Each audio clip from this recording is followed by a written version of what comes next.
The words arrived gently, deliberately, as if quiet could make them less heavy. "You're going to be a father again."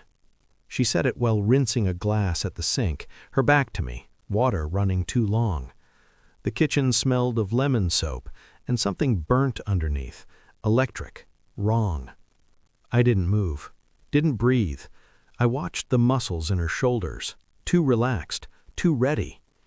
"That's impossible," I said. My voice sounded borrowed. "I haven't been part of your life for months." She turned slowly, not startled, not offended, just composed, like someone stepping onto a stage they'd rehearsed on for weeks. Her eyes didn't meet mine at first. They dropped to her stomach. A hand followed, not tender, protective.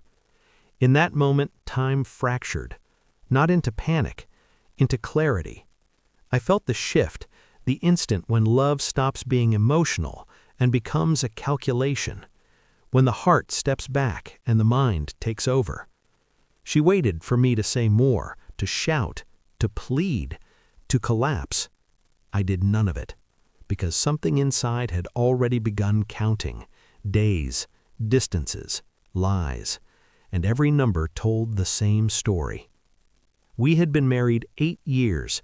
The last one lived in parallel lines that never met. Separate rooms, separate schedules, separate silences. She said she needed space. I gave her distance as if it were oxygen, generously, faithfully. Now she wanted to close it with a sentence. "You don't seem happy," she said, mistaking my stillness for confusion. I studied her face, the small expressions I once loved, the way she blinked twice when nervous, the tightening of her jaw she thought no one noticed. She was nervous now. "Whose?" I asked. She frowned. "What?" "The child," I said. "Whose is it supposed to be?" Her mouth opened, closed, a rehearsed pause. "Yours," she said finally. The word "supposed" echoed in my skull. I nodded once, not in agreement, permission for myself, because the math didn't work, and she knew I knew. She began filling the silence with explanations I hadn't asked for. Stress, a miracle, timing she must have gotten wrong.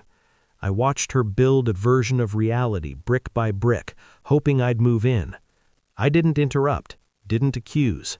I just listened. That night, while she slept with one hand curled around her phone, I lay awake replaying months of absences, business trips that lasted too long, a new password, a smile that arrived late. I didn't feel anger yet. I felt resolve. I became invisible, the best place from which to observe. I cooked breakfast, asked about her day, kissed her cheek like muscle memory. I played the part she needed me to play while quietly dismantling the stage behind her. Phone records first.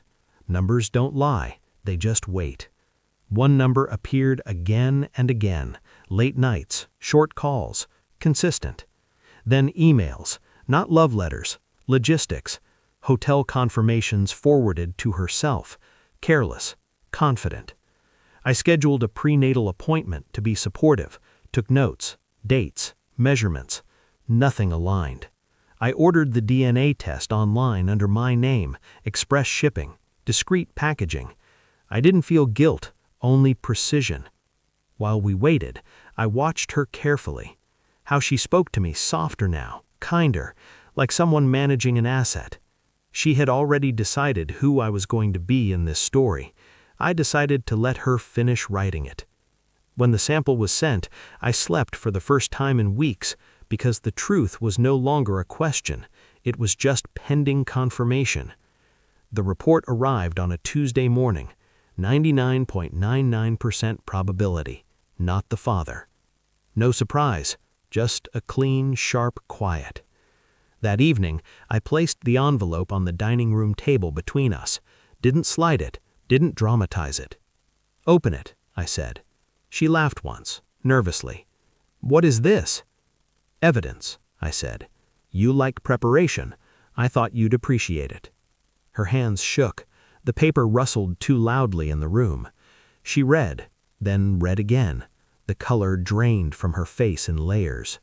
She looked up at me, eyes wet, mouth forming excuses that didn't land. I leaned back, folded my hands. "No," I said calmly, answering questions she hadn't asked. "I'm not angry. And no, I don't want explanations." Silence swallowed her sob. "I already know who he is," I continued. "I already know how long, and I already know you plan to make me responsible for it." That was when she broke. I stayed intact. "I told his wife," I said quietly. Her head snapped up. "Yesterday." She was very grateful. The room collapsed inward. I didn't raise my voice, didn't threaten. I didn't need to. "I also spoke to a lawyer," I added. "The house is mine. The accounts are frozen. The narrative, you don't control that anymore." She cried then, not for the baby, for herself. "I wanted stability," she whispered. "You wanted insulation," I corrected. "I was convenient." I stood, picked up my coat. "I won't be part of this child's life," I said, "but I won't lie for you either." She reached for me, missed. The door closed softly behind me. That sound was final. I don't hate her. Hate requires energy. She no longer earns it. What I feel is cleaner, lighter, like stepping out of a room that's been suffocating you for years and realizing the air outside was always free. Some losses don't break you. They unmask you. I learned something valuable. Love without truth is just a contract waiting to fail, and I refuse to be the signature